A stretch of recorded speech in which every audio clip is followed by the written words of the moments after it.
Hello, everyone, and welcome back to an Ode to Birth podcast. Today, I am here with Angelica, a beautiful mama who just free birthed her baby.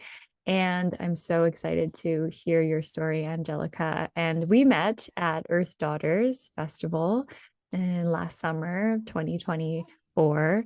And you sat with my mom. We had lunch one day. We saw each other throughout the festival. You were sharing just what you were really wanting and needing for this birthing experience and how it could be different from your previous birth experiences. And then I get a message from you on Instagram, and you're like, she's here. And this beautiful image of you surrounded by all your other children and your partner in the bathtub just made my day. So this is a story of resilience, a triumphant story, and I'm really happy to just speak with you and learn about this experience, Angelica. So thank you for being here. Thank you for having us. Yeah. So why don't we start with what you were sharing with me at Earth Daughters as to like why you were choosing a different route this time and why you were choosing to birth out of system and just your experience with your previous births that led you to this one. Yeah. So it kind of all starts back with my first. And I was quite young when I was pregnant with her. I was pregnant at 18 and had her at 19. I was kind of your typical young mom. I didn't research birth. I didn't know much about birth. And I was like, oh, I had that headspace that the doctors will tell me what to do. I'll go and if I don't know what to do, I don't know how to push, but the doctors will help me. They know what to do. That's what they're there for. So I had kind of a very naive headspace, and that birth ended up being extremely traumatic for me. I There's a lot to it, but the doctors and nurses weren't listening. She was stuck sideways for hours while I was doing coach pushing, which at the time I just thought that's how birth was. And they ended up probing her head without telling me and all kinds of things. They ended up reaching up so far to turn her by hand. And when I screamed in pain, they told me that pressure is normal, that it's okay. And I was like, this is not pressure. This is pain. This is excruciating. So a lot after that, I ended up extremely mutilated down there, tore in ways that are not common ways of tearing, extremely bruised and swollen, could hardly walk, extremely scared of birth. I was terrified of birth. So after that experience, when I was pregnant with my second, I decided no way am I having a hospital birth. I did some researching, but still not enough. So I ended up having midwives go, and I would say one of the best case scenarios with midwives and a home birth. It happened very quick. I was still scared of birth, but I decided I would have a water birth to try and help ease, like the tearing and the pain and just kind of calm my fears, which I loved. But again, still not knowing much about birth when the fetal ejection reflex kicked in. I didn't even know that was a thing. So I started panicking to the midwife and freaking out. And she's like, no, this is perfect. This is awesome. So um, that experience ended up being pretty good. And then with my third, um, he was a planned home water birth. When my waters broke, which they were broken by the midwife, um, he had meconium. So of course, right away they start panicking and talking about transfer, and I really didn't want to transfer. And then I got the midwife comfortable. Both of us were comfortable with staying home. Well, it happened to be shift change. So when the new midwife came in, she said, no, nope, you have meconium and the baby's heart rate is dropping a little bit. And he seemed to be recovering well, but with each contraction was dropping. So she's like, nope, we're going to the hospital. And there, again, another traumatizing experience. Not, they weren't quite listening. I didn't want to be there to begin with. So of course, because the natural process has been disturbed, contractions are spacing out, and I actually dilated less at some point before I hit fully dilated at 10 centimeters. And then once he was born, the midwife just kind of left pretty quickly. And I was having just gushes and gushes of blood. And the nurses from the hospital, I don't know how it is everywhere, but at least in Calgary, they kind of have this, it's almost like a battle. Like the midwives and the nurses don't really, I don't want to say they don't like each other, but they kind of butt heads in the hospital because the midwives are now moving into their space. And you could feel that and sense that and hear that by the way they were talking to each other and stuff. So the nurses come in to check on me and they're angry right away because the midwife had left and I'm still gushing blood. So they called the midwife back and it turns out I had a huge clot stuck in my uterus still. So instead of having me, maybe sit up and try and push it out or anything, they had the midwife reach her hand up there while the two nurses were pressing on my uterus and shoving it down, um, which was quite painful and very traumatizing. And I was already scared of hospital at that point.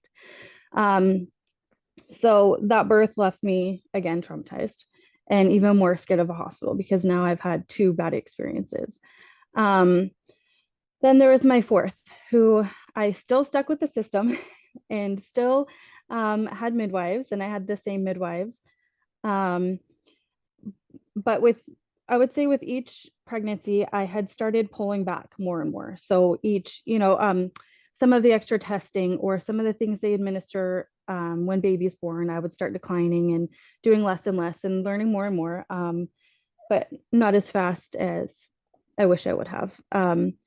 So my fourth, I had a home water birth as planned, and she ended up being, her birth was the most peaceful. And when you hear people say like, I want to have an orgasm in birth, I want to, I want that experience where I'm in another world, and that's how it was. I can't even explain it. Like it was intense, but it wasn't painful, and I was just off in my own space in my head, and I knew there was things going on around me, but I wasn't listening, I couldn't hear them. It was just, I don't know, it was just pure bliss of a birth. And it was um the midwives were quite hands off, which was nice, but there was a student midwife and then you have the backup midwife. So there was three midwives. And then I ended up having a doula support me in this birth, just for some things that were going on in my personal life that I felt like I really needed somebody there. And she was absolutely amazing. And so when I was giving birth, I the only goal I had in my mind was that I wanted to catch my baby because I was so scared previously that I wouldn't even touch down there. I wouldn't look, nothing. And this time I was finally not scared of birth. And I wanted it to be the birth that I truly always wanted. So I had my doula remind me that I wanted to catch my baby, and she did. I just told her, just whisper in my ear quietly and softly, like, I just remind me I want to catch my baby so I don't chicken out. And so she does, and I catch my baby, and she had the cord wrapped around her neck, which not a huge deal. All of my babies did, but the student midwife reached in and kind of pushed my hand out of the way to unravel it, even though I had it. So I think that was just the one thing about that birth that kind of set me off, was that I had it, and then somebody else just kind of swooped in for no reason, And really. it was Like just I like this was the number one thing for you in this birth was to catch my baby and handle that whole moment. And then the student exactly. midwife interfered. Yeah. Yeah. So besides that though, everything was just, it was so beautiful. As soon as she was born, I smiled and I was like, can I do that again? Um, she I ended up breathing her out completely. And I didn't even know that was a thing. I didn't know how to do it. But I hate the part when you're giving birth and the head starts turtling. I don't know what the proper word is, but when they kind of go back and forth, I hate that feeling. So when she was starting to crown and then the contraction stopped, I was like, no, she's not going back in. So I just gently bared down just to hold her in place. And Perfect. then I realized, I was like, well, this is comfortable. It doesn't hurt. So with each breath out, I would just gently push a little more, and she kind of just to kind of slowly stretch. And then when the next contraction came in, I just kept taking deep breaths and pushed her out, and it was so quiet and calm. So leading into now my fifth birth, I had the expectation of, okay, my birth is going to be just like the last one. I'm going to breathe her out again. Or breathe the baby out. I didn't know it was a girl at the time. Um, I'm going to breathe the baby out and everything will be perfect. So I find out I'm pregnant, and I had actually looked into midwives and applied for midwives in Saskatchewan. I had moved between the first four and my fifth. Um, but something right away kind of made me feel uneasy. The midwives worked out of the hospital here, which was kind of odd to me. I was used to midwives working in their own clinic and separate. So for them to already be working in the hospital, it kind of set me off, and I didn't feel right going into the hospital to see midwives, and I don't know, I just felt uneasy.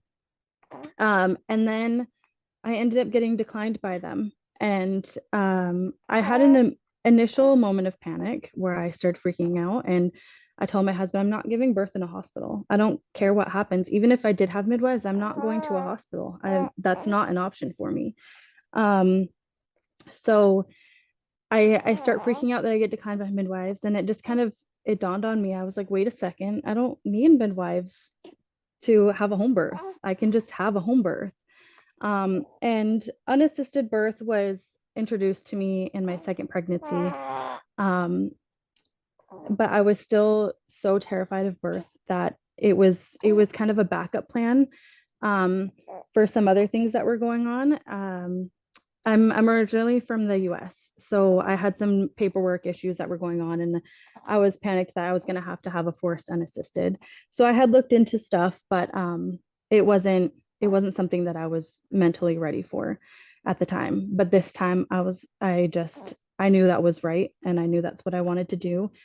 Um, so after I made that decision, I told my husband, and I was actually a little bit scared that he would be um, very against it, even though he enjoyed having home births, and he swore by them. He actually even started telling his friends and husbands that home birth is so amazing, and you don't have it's easy cleanup. You don't have to leave. You can just be comfortable and stay at home.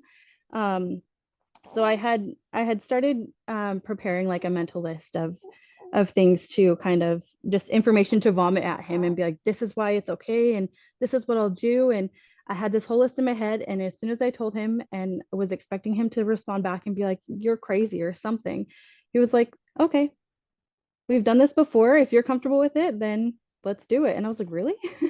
I just did all that preparation to argue with you and you're just okay with it? Of course I was happy, but I was a little bit shocked. Um, so then I did end up using the system one time. When I first found out I was pregnant, it was actually quite a while in. Um, so for my first four pregnancies, I had known very quickly within a couple of weeks and had symptoms that, your typical like nausea and hormonal things. Um, and this time I didn't have any symptoms besides my period being late, but my my what am I trying to say? I was very irregular to begin with, and Mm. kind of my cycles weren't always bang on each month. So I just was like, oh, whatever, it's changing again. This just changed a couple months ago anyway. So I don't think of anything of it. And then I had a random round ligament pain. And I was like, that's weird. That usually only happens when you're pregnant. And I was like, no, I'm not pregnant. So then a few days later, finally, I was like, you know what? I have a test. I'm just going to take it. So I take the test and I was like, okay, so I am, but I have no idea how far along I am now because my cycles have been so different and I wasn't really, tracking it for that reason. So I was guessing on a date, but I wasn't positive. So I decided, you know what, let's just go get an dating ultrasound. So I know for sure. And then that way too, and this is, I wish I didn't think this way in the moment, but a big reason of why I decided with the ultrasound was um, in case my family was worried, I could be like, no, look, I have this ultrasound, everything's fine. Looking back now, I wish I would have just fully trusted myself because I was only one day off from my best guess, which I mean, ultrasounds aren't super accurate anyway. So it wouldn't have told me anything different than what I already knew. And I shouldn't have got that just for the sake of feeling like I needed to calm other people. Um, so I got that. And after that, I just had a fully wild and free pregnancy. And it ended up being my most enjoyable and most comfortable pregnancy that I've had out of all of them. I had expected it to be worse because each pregnancy seemed to get worse and worse, just with symptoms and stress and everything. And I don't know, there's just something about enjoying a pregnancy and not having to worry about appointments, or, maybe the doctor's saying, oh, your blood pressure's a little bit elevated this week. Maybe we need to start you on other routes, and just all of those fear-based things that can happen. And outside years, I didn't even tell anybody I was pregnant. I just kind of let them figure it out.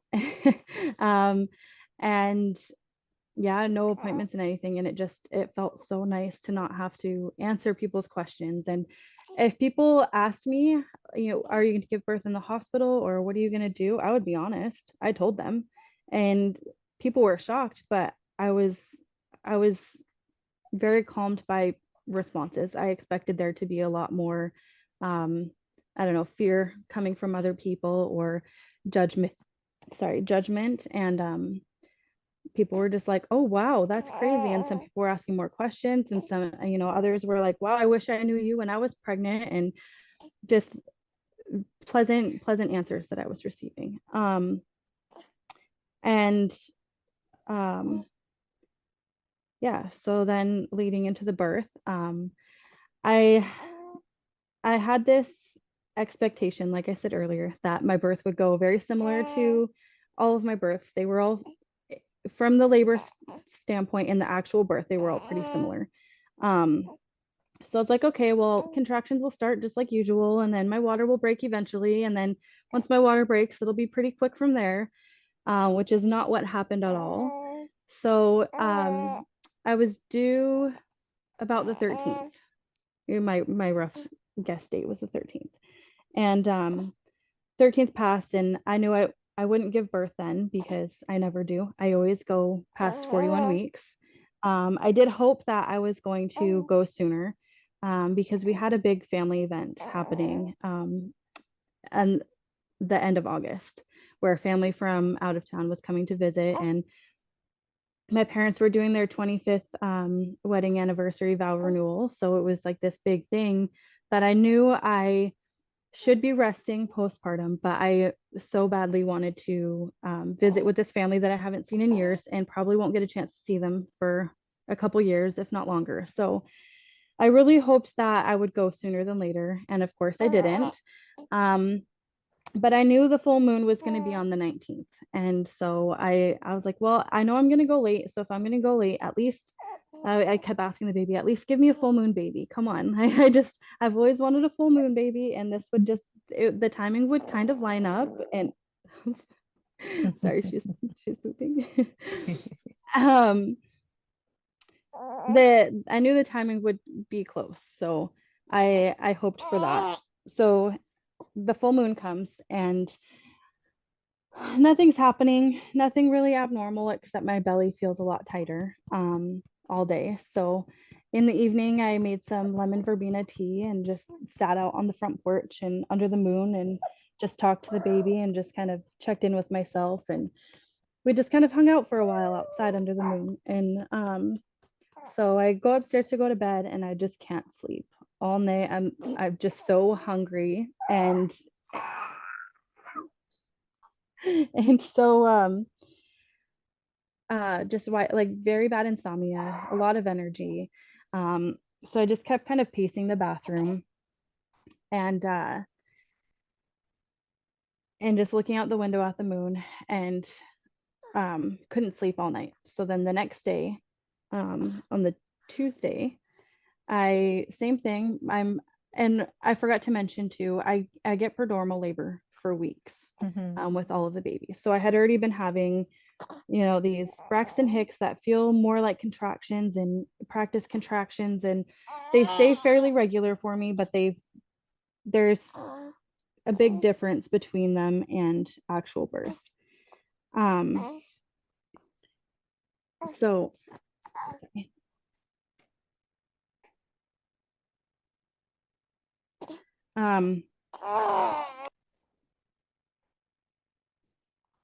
So yeah, the prodromal labor is pretty common for me. And by the Monday with the full moon, I was having them about every 5 minutes, but not getting stronger, not changing consistency, just really tight belly and these practice contractions every 5 minutes. So I don't sleep all night, super hungry. The next day on the 20th, on Tuesday, same thing, every 5 minutes for this prodromal labor. My belly is extremely tight, tighter than the day before, which was a little bit different for me. That's not something that was common. And during these 2 days, well, starting the night of the full moon, my body started purging and prepping for birth. So I knew it was coming, which also was different for me. In all of my other labors, my body didn't start purging until I was actively in labor. So this was a bit different. And then, so I spent the day with my kids all day on the 20th and just enjoyed them. My 2-year-old was very clingy that day. I think she knew it was coming. She didn't want to do anything but lay on top of me. We spent, I don't know, I think 2 hours just laying on the couch together and just soaking in what felt like our last time, to really just her be the baby and me not having to tend to someone else other than her and her siblings. So that was really nice. And So that also, I'll evening, just say, Angelica, like that was probably just like that cuddle session was full of so much oxytocin that was helping oh, I think so. facilitate the experience, right? Yeah. Yeah. Um, so then that evening, throughout the whole pregnancy, my husband had been rubbing my feet, just out of kindness and because it just felt so nice to have your feet rubbed or my feet rubbed and be pampered. So he started rubbing my feet, and I noticed that the contractions were a little bit stronger than they had been the last 2 days. So I was like, okay, interesting. And they seemed to start picking up as he continued rubbing my feet. So I was like, you know what, I'm going to push some pressure points on my hands, right between your thumb. And I was like, worst case, nothing happens. And right away, contractions again start getting a little bit stronger. So I was like, okay, interesting. Could be coincidence, but it seems to be doing something. So then I stopped, and once he finished rubbing my feet, I was like, okay, I'm going to bed. If this is actually picking up, it's going to continue whether I go to sleep or not. So I might as well get rest. I didn't sleep at all last night. So we're laying there, and I have a contraction, and I felt my water break. You can feel kind of that, like, I don't know how to describe it. It's almost like a bubble, and I heard a pop. Um, and I like sat up really fast, and my husband's like, what's wrong? I was like, I'm pretty sure my water broke, but then there was no gush. So I was like, maybe it didn't, but I'm pretty positive that was the sound of and feeling of my water breaking. Um, and so I'm like, okay, well, there's nothing there. So I'm just going to go back to bed, and probably maybe 3 more contractions, because they were at the point now that they were waking me up each time I would have one, and then I'd fall back asleep and then wake up. So yeah, after I think it was about 3 more, I'm half awake, and at the end of the contraction, I was like, weird, I feel damp down there. And then my eyes just like popped open, and I occluded, and I was like, oh. And so I get out of bed, and as soon as I stand up, there's just a big gush. Mhm. And I told him, I was like, I told you my water did break. She must, like, baby's head must have been blocking or something. Um, so right away, the adrenaline kicks in, and I start getting shaky, and all the usual symptoms that you get with that. So I call my mom, because previously in my births, when my water breaks, baby is born within 45 minutes to 3 hours. So I let her know my water broke, and I'm like, you might want to be quick. She just knows, but I'm like, yeah, hurry up, come right now. And so she rushes over, again, thinking like this is going to be so fast. She doesn't even pack a bag. She just grabbed her camera, because she takes photos for me during birth. And I've had her at every single birth. So even if she wasn't taking photos, that's something that I need to have there, is my mom. Um, so she gets there.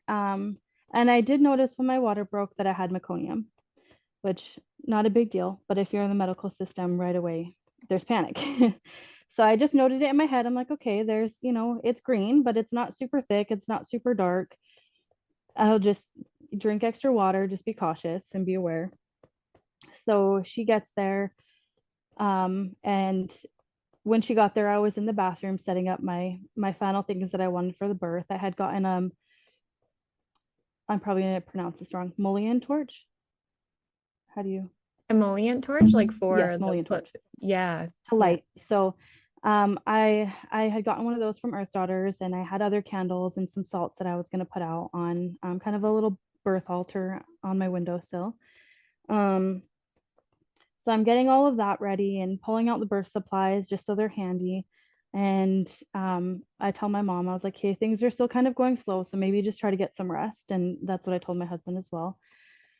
And so I'm moving around on the ball, and um, I feel the baby move positions, and then contractions just go away. And at this point, it was like 3 in the morning, I believe, or no, it was about 5 in the morning. Um, and my water broke around midnight. So things just kind of die off. And I was like, oh, okay. I thought I'd have my baby by now. But I mean, I knew that each birth can be different and that there's a wide range of birth. But when you have in your head that it's going to be a certain way, which that was my first mistake, I should have never expected it to be a certain way. Um, but I just thought it would be even similar to the other births within its own range. Um, so yeah, 5 o'clock hits and nothing's happening. So I went to sleep and woke up about 8, and everybody was, even myself, we were all kind of shocked that, like, what? It's morning and there's nothing going on. So we're like, okay, let's just play it by ear. And once I got up and moving, I was having maybe one contraction every hour, just very inconsistent. Water is still leaking, but not heavily. Um, so I just went about my normal day. We had company come over and just moving around and just trying to rest at the same time and eat while I can. Um, and then by that evening, once the kids are in bed, again, contractions start picking back up like they were the night before. But this time they were a little more spread out. They were about 13 minutes apart. Um, but every contraction that I had from the point that my water broke until she was born, I was breathing through very heavily and verbalizing through, which for me is not something that I had really done. I would verbalize a little bit, once you hit transition, and maybe some vocalization while birthing, but not like this. This was very intense. The contractions were so much stronger from the beginning than they were. Like previously, they would kind of increase in intenseness as you go and as you dilate more. This was just right away. Just it felt like I was stuck at a 7 for hours and hours, like the intensity of the way the contractions felt. Um, and just so loud through them, I couldn't help it. And I wasn't gonna fight it either, but I Right. couldn't seem to calm my mind down, whereas before I could easily calm myself. Um, So was it so more of like a low kind of moaning sound or more of like just your mouth is open and you're just making sounds and kind sounds of very a primal. kind of a cross between the two, I would say, for through all of these stages, I'd say a bit of both. And grabbing onto something like just death gripping. And um, so then what are we at now? Wednesday night. Contractions pick up at 13 minutes apart, and now I'm kind of more primal through these ones. Um, and all of a sudden I get really hungry. So the whole pregnancy, or at least the last few months, I had been craving cherries, like local BC cherries. Mhm. So Mhm. in my mind, I was like, that sounds great. I'm gonna go get some cherries and start eating them. And the second I put one in my mouth, my stomach flipped so hard. I'm not one to get nauseous or puke in labor, but for whatever reason, eating cherries in labor made me extremely nauseous. And I don't know if it was that or coincidence, but this was about 3 in the morning. Contractions again, just kind of stop cold turkey and have one maybe every hour. And all throughout this time, I had been, trying to go on walks, walking up and down the stairs, pacing the hallway, trying is it miles? No, not mile circuit. Yep, What's the mile circuit. mile circuit? And just doing all kinds of things to try and get baby into a better position and to drop down and engage, and nothing seemed to be working. It didn't matter what I did. Um, so I was like, well, they've kind of died out again. I might as well try and sleep. Because now I'm going on maybe a couple hours of sleep over the last over 24 hours. Um, so I go to sleep and again wake up in the morning and I'm like, why am I waking up not having a contraction? Yeah, just kind of frustrated and um, I don't know, just shocked that I'm now going, this long with nothing really happening. I know it's happening, but in my mind, I was at the point that I'm like, well, everything's staying consistent and, we're not progressing, it feels like at least.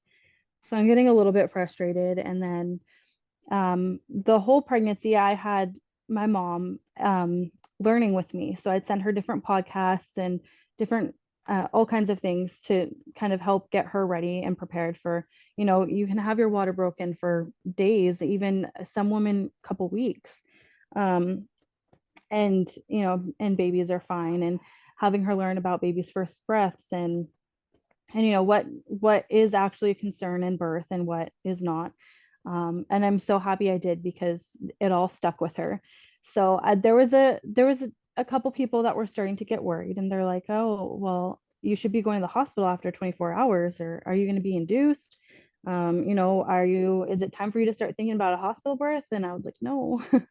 I know we're fine. It's frustrating and I'm kind of confused on what's happening, but I know everything's going to be fine. Um, but I think still just kind of hearing other people kind of made me question myself and just kind of wonder, like, what if I make the wrong choice? What if I should go, even though deep down I knew I didn't need to? Um, so then I had messaged a friend who was also at Earth Daughters that I met, and let her know when things were first happening.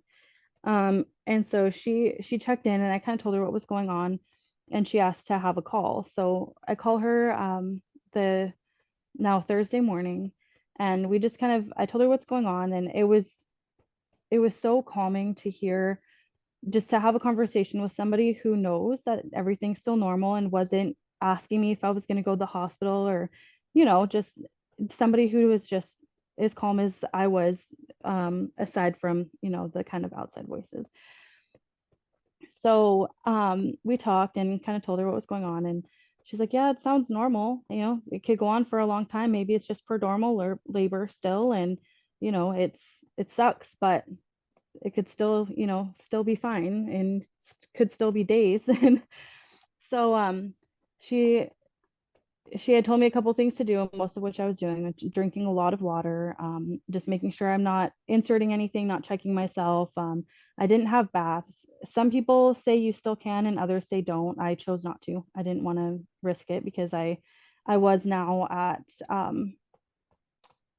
I was close to the 48-hour mark, Mm-hmm. just about the 48-hour mark. Um, and so and she reminded me that if I had a Doppler, that I could, if I wanted to, check fetal tones to see um, how baby was recovering after, during, and after contractions. Because when speaking with her, there was only one thing I kept questioning why like what's happening, what is, maybe there is something wrong going on, and just trying to talk through it in my brain of like why now is this birth going so long and not seeming to do anything. um and then I kind of had stuck in my head, well, maybe it's the cord, maybe she's just trying, or baby's just trying to push the cord out of the way, or get, I could tell that they weren't in a great position. So I just kept thinking maybe something with the cord. That's the only thing I could think of that would be at this point like concerning for me, is maybe the cord keeps getting pinched, or something. I don't know. I just was kind of racking my brain and spiraling a little bit.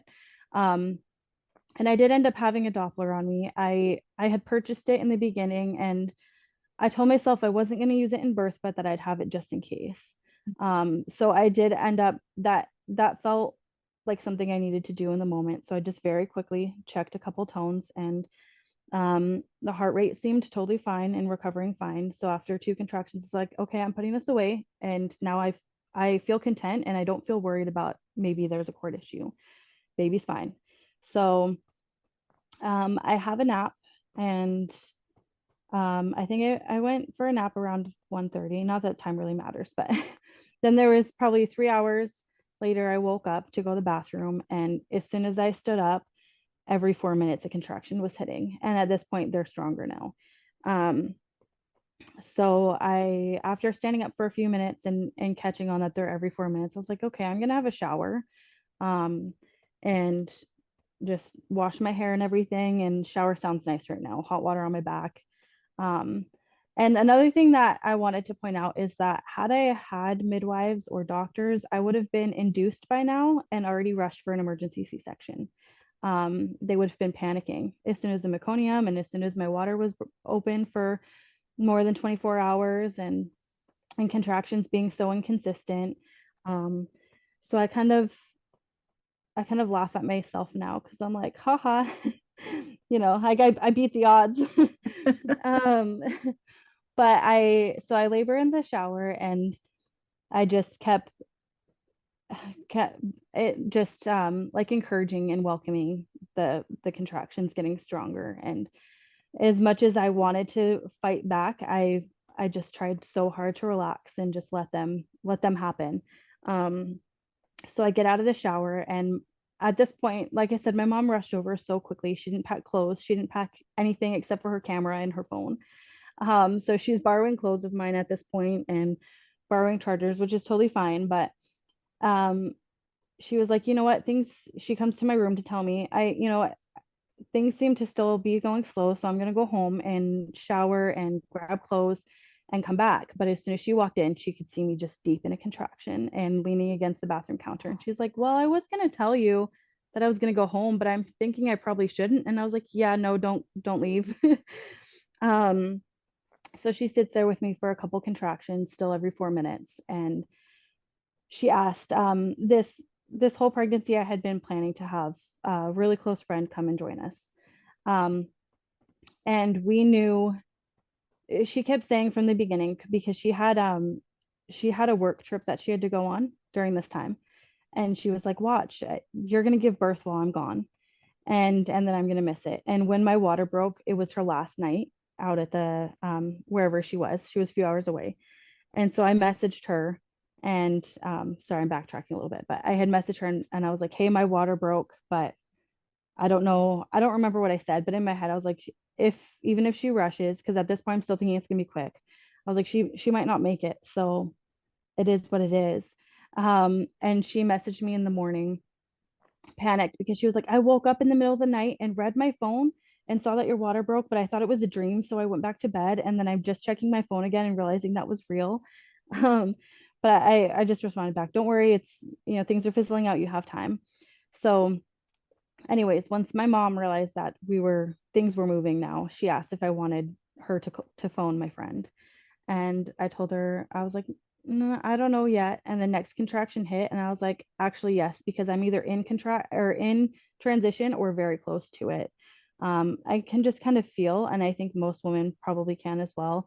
I didn't have that like, oh no, I can't do this anymore moment, but you can just kind of feel when there's a shift in your body and in the contractions and just the way everything feels. Um, so I was like, actually, yeah, you need to call her. And she only lives about 5 minutes away. And by the time she got to the house, contractions were already 2 minutes apart.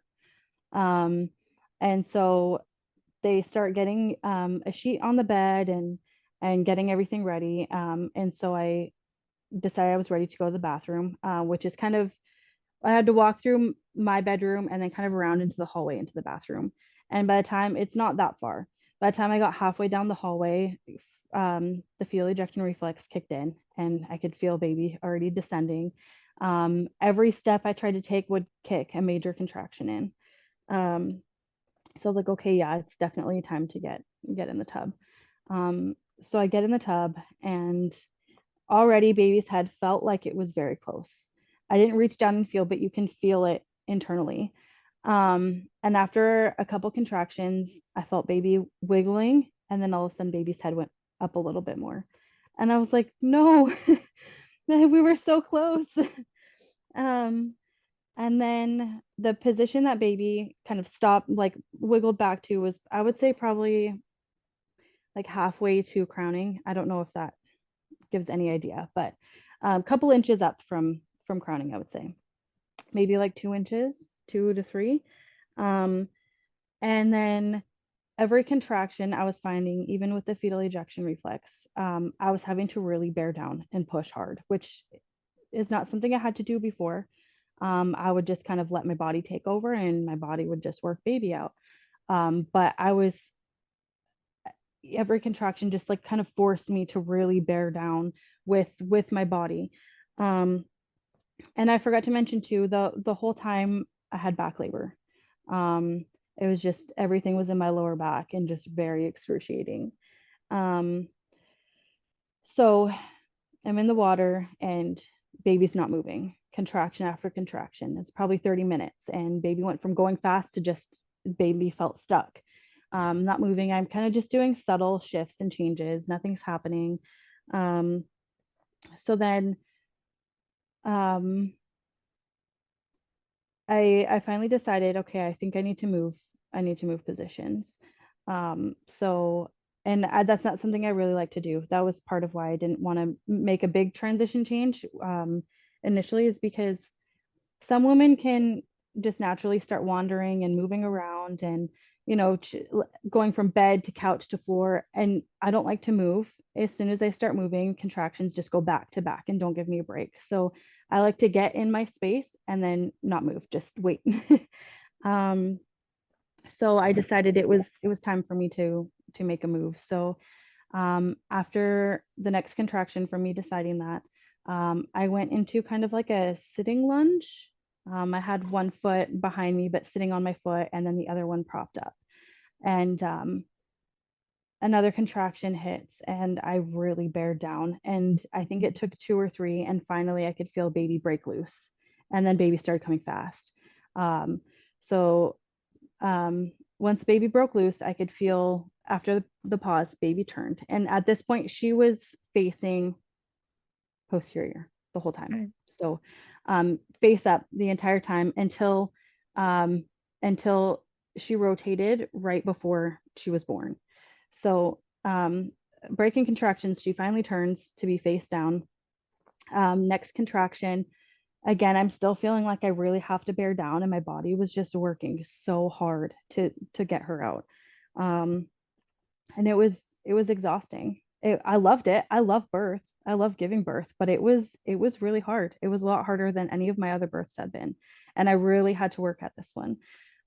So after she turns, next contraction, she starts crowning, but she was going so fast. And I didn't mean to panic everybody, but in my head, I quietly said, oh no, and reached down there really quickly to stop her head. And then everybody's like, oh no, what? Oh no, what? And I was like, it's okay, it's okay. She just, her head's coming too fast, and I felt myself tear. And I did tear a little bit. And so I stopped her head because I knew I would have torn really badly had I let that continue. And I didn't have to force her or anything. I just kind of gently stopped, and the contraction died out in that moment. Um, so while my body was pausing between contractions, I did gently put a little bit of pressure on her head just to kind of release that tear slightly. Um, and then it seemed like I was getting a little bit of a longer break. Oh, I did. Sorry, I forgot to mention. Before Right after she rotated, I did reach in and feel, and I could feel now that she was face down, which was good, but her head was tilted up. So Mm. her forehead, I was pushing for a bit with her forehead tilted up. And yeah, I could feel the top of her head and feel forehead. And I don't remember exactly where that was in between, but I know I pushed with her like that for a bit. Um, And her forehead would have been then pressing against your pubic bone. Is that yeah, correct? Yeah. yeah, I think so. Yeah. Yeah, Mhm. which I think was part of the pain and part of why she wasn't really moving much. The whole time she was just in not optimal positions. And anytime she tried to move, it just was not, she couldn't quite figure it out. Um, so then, yeah, I feel that her forehead is tilted, which I also think is between that and her coming so fast is why it tore. Um, when babies' heads, you know this, but when babies' heads come out properly, the bones kind of shift and mold or shrink up a little bit. But when the forehead's coming first, that forehead doesn't really move. It's like pushing out a solid rock. um, so so yeah, I'm just waiting, and then I had a little bit of a longer pause than before. So I just kind of gently pushed a little bit like I had in my previous birth, just to help slowly stretch, and not pushing her out, but just gentle with each exhale, just bearing down very slightly, very subtly, just little tiny little pushes and stretches, just to help prevent from tearing even further. Um, and then the next contraction happens, and she goes flying out, which was not something that had happened to me before either. Usually I'd get the head out, and then just kind of a slow but normal um, birth. Emergent. Emergence, Yeah. yes, that's the word I was looking for. And she just flew out, and she comes down just completely she comes out completely face down, um, in the water, and I could see that she's just not moving, just floating.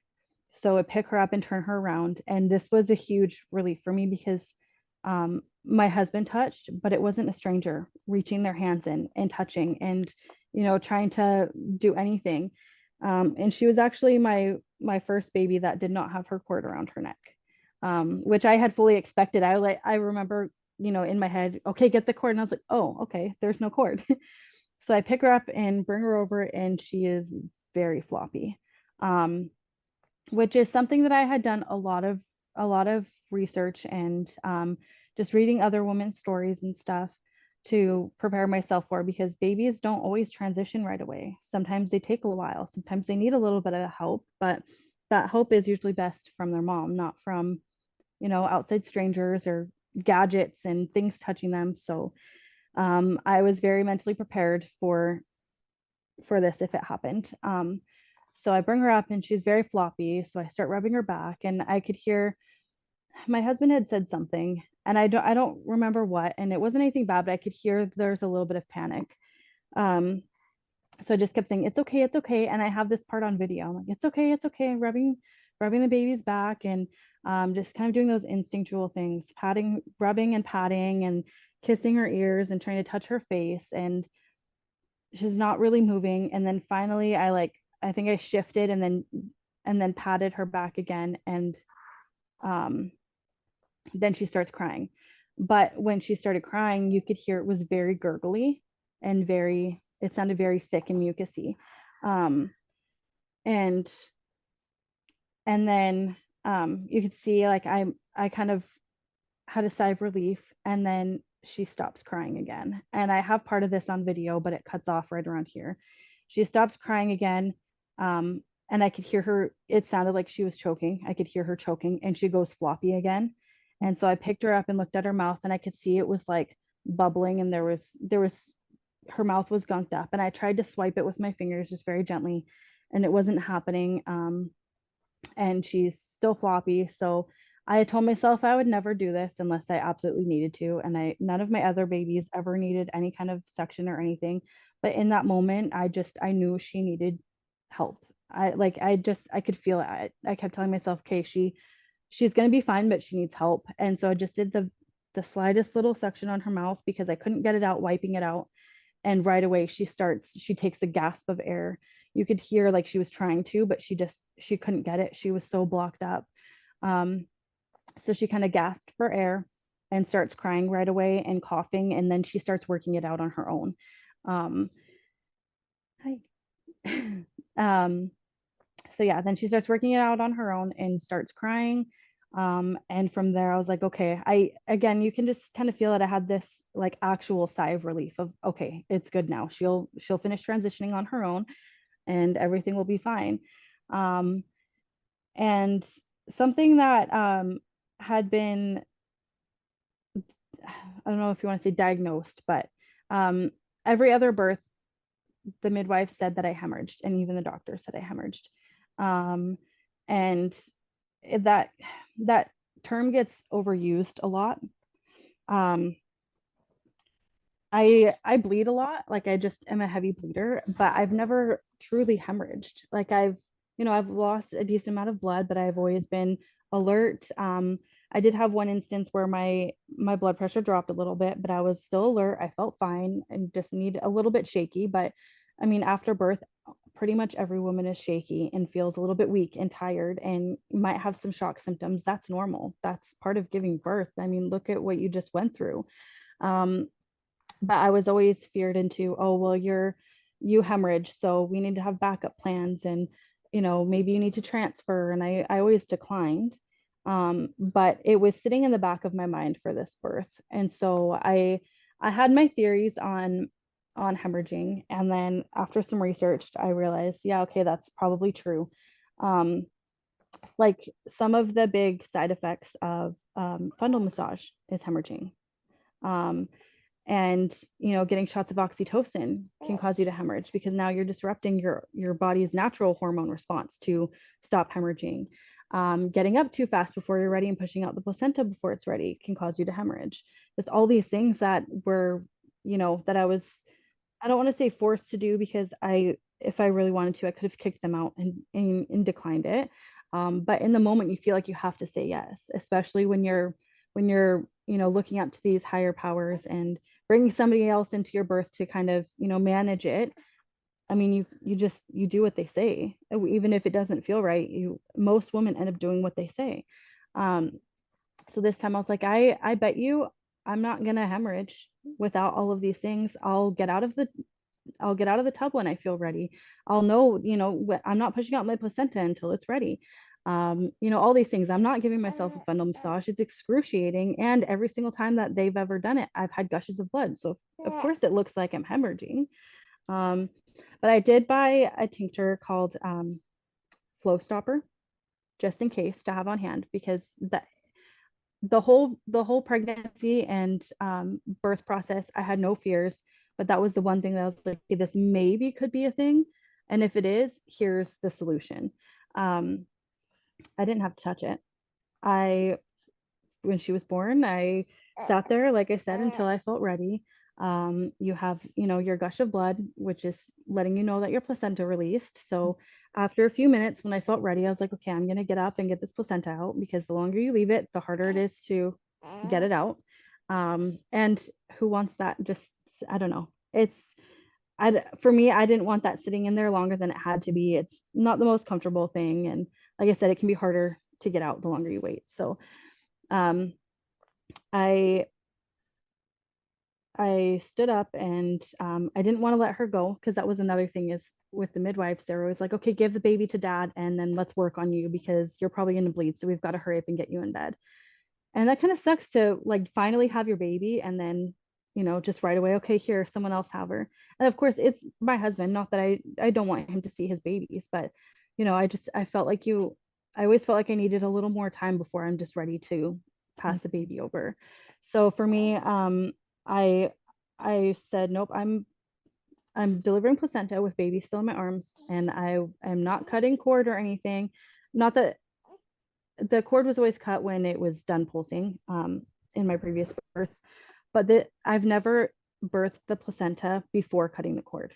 It never worked that way for me. So that was something that I really wanted this time. I want the birth to be fully finished, and then we'll cut the cord on our own time. I'm not going to wait, a really long time. That's just not something I wanted to do, but I wanted to wait long enough. And I wanted the birth to feel complete and for me to be in bed and comfortable, and then have the thought of, okay, I'm ready to cut this. Um, so there's a picture. My mom's helping me hold the bowl, and I'm holding the baby in my arms, and I could feel that the placenta had released, but it was just kind of sitting like half out. Um, and I had already had blood clots, which was something else that is normal for me. I have huge clots come out before and after the placenta, which is another thing that freaks out the midwives and doctors, because they're all bigger than softball sized. They're quite large. And so the placenta is half out and I'm trying to push, and I could feel that it's ready, but it's not budging. So I grabbed the cord and kind of wrapped it around my finger a little bit and just very, very gently tugged as I pushed. And I think it took two little tries and it just plopped out. It was full of hematomas all over it. And I Yeah. think that's part of why it was kind of stuck. It kind of got hooked up probably on my cervix or something. Um, and yeah, got that out. And then there's a picture, and my mom is very grossed out by blood and stuff. She can watch birth, but she's not one to touch it. And there's pictures. She's holding the bowl of the placenta, and I'm standing there holding the baby, and we're both just smiling in front of the bathtub together, which is probably one of my favorite pictures that I have. Um, and yeah, then we went into bed and kind of looked her over and looked at the placenta. We didn't know that we were having a girl. We didn't find out. I swore, and most people swore the entire time I was pregnant, that the baby would be a boy. I don't know what it was. I just it couldn't be a girl in my head. Everything just felt and pointed to boy. I had, not that this is a true indication of what your baby will be, but I kept having dreams of little boy. And random women at the festival would have no idea that I was guessing boy, and they would say, something. They would also be guessing boy, or say, I feel masculine energy coming from you, just different things. And I don't know, just everything about this felt like baby was a boy. So it was probably, I don't know, at least 5 minutes after she was born that we decided to see what the gender was. I don't remember if I sent you this video or not, but we have a countdown and we called everybody in, and I looked and I was like, oh my God, it's a girl, and just started bawling because I was so shocked. I was happy, but I kept telling people there's no way it's a girl. It's not going to be a girl. This baby is a boy. I just know it. And I was so wrong. And yeah, it was extremely shocking. And my husband was happy. Of course, he would have been happy either way, but he was like, no, I think it's going to be a girl. He's like, I can feel another girl coming into this family, and so you can hear him in the background. I told you. And it was a really emotional moment. And my mom was like, are you sure? And I was like, yeah. And she made me Double second guess checking. myself. I did. I checked again. I was like, yeah, it's a girl. We were very shocked. Um, so yeah, I get into bed and I don't know, just start nursing. And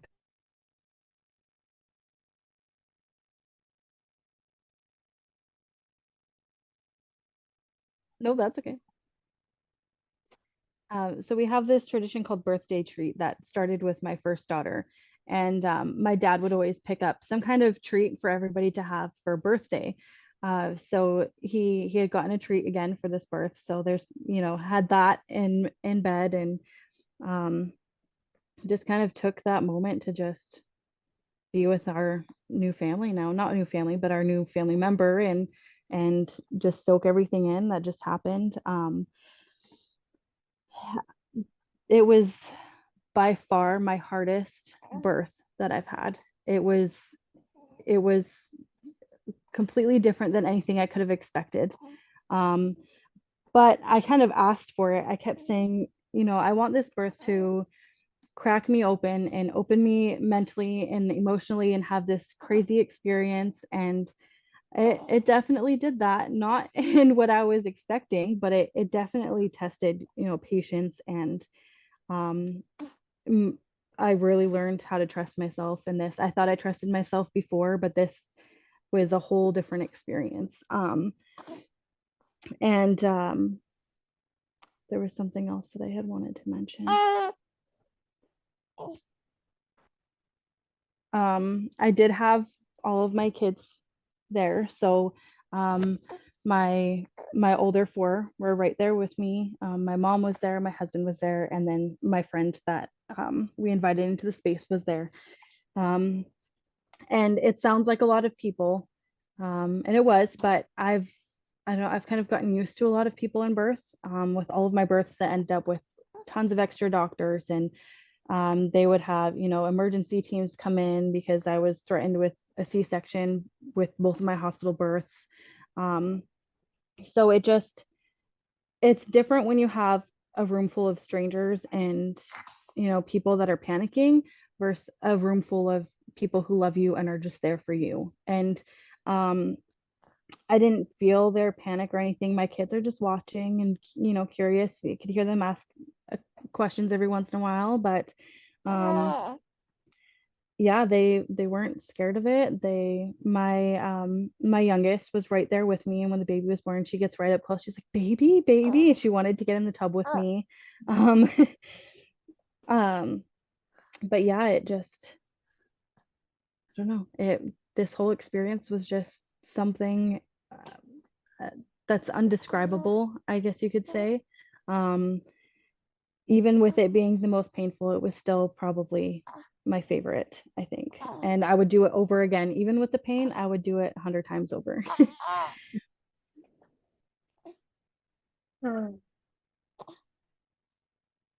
My cheeks hurt from smiling, and I'm super teary-eyed and totally inspired by your story, Angelica. And it's it's a testament to how freaking amazing mothers are, Oh, and yeah. how we cannot expect a birth to go any kind of way. It's Yeah. always going to be unpredictable. And like, this was your fifth baby, and it's totally a lie. Like they say, like, like every baby gets easier. This is, it's not No. true, right? Like Yeah. every birth is so unique. And your daughter she has her story, and she has her way of moving through the pelvis, and it's totally unique from her siblings. And I'm just so happy that you're on the podcast today, and I get to share this, and you're able to step into some confidence here and be like, look, this is my story, and just let it inspire other women. There's so many golden nuggets of wisdom throughout this story too, that I'm just so excited to share with people through like little clips online. Because yeah, it's just, this is, the feminine is rising, and the goddess, we have so much respect and reverence for her. And you are so, so intuitive. You kept saying, like, throughout sharing the story, like, maybe it was just a coincidence, or maybe it was just the way, like, it had to be. I don't know. Like, Yeah. there's just like this nonchalant, full trust in the body and the process of birth that you carry, that I'm obsessed with. And so thank you. Like, thank you so much. Oh, thank you. A couple little things that I want to mention if we still have some time. Um, oh no, I'm gonna space. Sorry. Um, One of the things was that nursing with her, just like other people say, like sometimes, things do get easier the more you have, but sometimes they get harder. She was my hardest baby to nurse as well. She was, um, her and my 2-year-old daughter were my two smallest babies. Um, but her mouth was smaller, and because this is my theory at least, because I had been in labor for so long, my milk was already coming in slowly throughout those couple of days. And I don't know if that's even possible, but it was filling up. I found I didn't have much colostrum. She had a really hard time latching, one with her mouth being smaller, two with my boobs were already getting full. Um, and she has a little bit of an overbite, so she had a really hard time latching. The first night was rough. She couldn't get latched. It took, um, I think, about 2.5 months for my nipples to stop bleeding and cracking, because she could only get suction on the top half and not the bottom.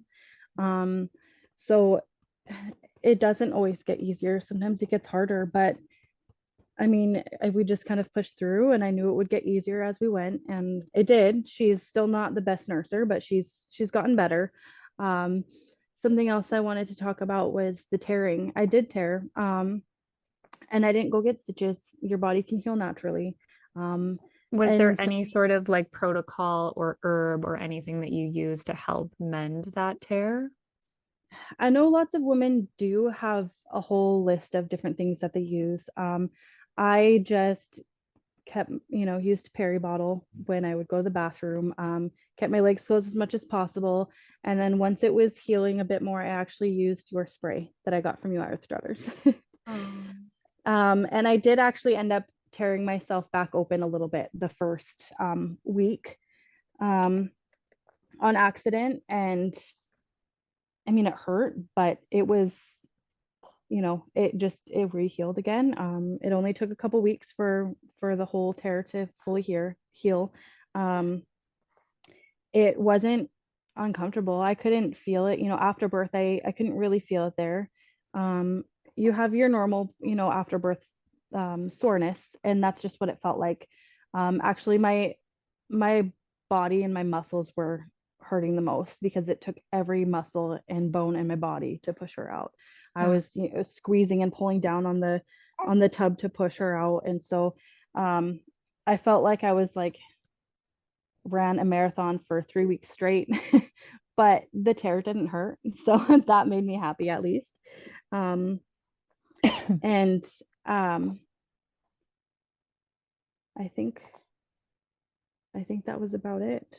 She was, like I said, one of my smaller ones, and you can still tear with smaller babies. I it mean, sounds like positioning is like number one thing here. Like that was her, it for sure. right? Like her positioning, she had a lot of repositioning and wiggling around, and you as well. You even said it in your story where you normally don't like to move during birth, but she kind of forced you to push beyond that and try something new and get into a new position. Um, it sounded like, it sounds like you didn't have anybody trying to interrupt your flow, No, right? You there wasn't. needed full focus. You needed to be completely introspective and listening to your body and listening to her. Otherwise, it could have been complicated, right? Because other Oh, people and other people's opinions and suggestions and advice while you're in that transcendent state is like connecting in with her in the ethers is like, yeah, that's way too much going on if other people are trying to make suggestions. yeah. And thankfully, everybody that was there knows that I just need quiet, and they respected that. And um, nobody had fear.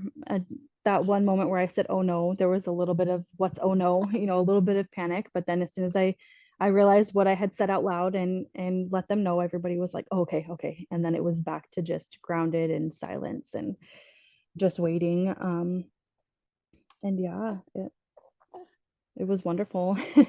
And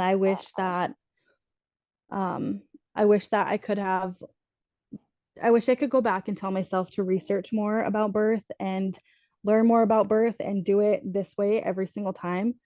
But I mean, you can't. But I do truly believe that every single time that I gave birth kind of taught me more and more and pushed me more and more in this direction. I don't like, had I had a good hospital birth, I don't know if I would have free birthed today. If I thought it was, a okay or good experience and that's just how it was, I might have just stayed in the hospital every single time. So for me, I think I kind of needed that nudge of no, this is what you don't want, and then these little reminders, no, you don't want this, you don't want this, and then eventually I got to where I needed to be. um, and yeah, now when people ask me questions, I get so happy to tell them. And it's so hard for me not to just talk birth all the time and try and tell people like, no, you don't have to do that though. Like, when they're like, oh, well, I had to be induced. I'm like, but did you? And not to be snarky or anything, but there's cases where, they, like I said, I would have been told I needed to be induced in the beginning of this, but I didn't. Mhm. Everything's okay. And I know I'm not the first and only woman to have a birth experience play out this way and this long and inconsistent. But I do know it's not quite as common. I did go through a little spout of after I hit the 24-hour mark and contractions weren't staying consistent. I did start, looking for other stories similar to mine and like trying to find what helped them. And I wasn't finding any answers. And they just kept saying baby's position, and which I knew, but nothing was working. There was nothing changing her position at all. So I just gave up, and I was like, you know what? She's not going to stand there forever. She'll figure it out. So I just kept trying to rest as much as possible and, walk around and move a bit, but within reason. And yeah, yeah. You really did be like, you just did your thing and you trusted. And I have so much respect for that. I have so much respect for you and your family and your amazing husband and your amazing mom. And these people that also just see so much strength within you and can see how wise you are, Angelica. And I also see this matriarchal energy within you. You've had all these experiences, you have so much knowledge and wisdom and so much confidence. And yeah, I'm just low key fangirling over you and really hope to see you again at Earth Daughters. And I wonder if you could even share parts of your story at Earth Daughters, right? Like these like-minded women, these matriarchal women that are changing the game for their families, changing the game for the within their family structure and within their system. Industrial birth is not for everybody. Home birth is not for everybody, which you were alluding to as well. But we just need to do what feels good for us as women and as mothers. And you totally embody that 110%. So I love you. Thank you. And it's funny you say that because with my first birth, I remember thinking people that have home births are crazy. That's so dangerous. Why would you do that? I would never give birth at home. And then once I had one in the hospital, I was like, okay, I see it. I will never give birth in a hospital again. And then when I had to, yeah, I now, yeah, I see both sides. Someone would prefer, in the hospital, but I would rather not. I would rather just let it happen. Um, and I would love to share at Earth Daughters, and I do plan to go. I was hoping you were planning to go as well Yeah. again this year. And something that I find interesting too is that so many people and strangers will come and say how alert and how old she looks and how she looks very wise for her age. And I just find it interesting with this whole birth experience, and everything that, I don't know, I feel like it's definitely imprinted her in ways that are undescribable. But she, yeah, she's Yeah. very usually very calm. She's getting a little antsy now, but She's now expiring. She's like, okay, yeah, we're she's moving ready on to go. now. Yeah, she's ready to Aw, go snuggle with mom. But aw. yeah, Yes. And thank you so much again. This is truly so amazing. And I can't wait to launch this episode and see you again at Earth Daughters. Mom and I just want to give you and your daughter a big, big hug. And yeah, I'd love to speak with you again soon. Okay. So of have a course. great Yeah. afternoon. You too. Thank you. Much love.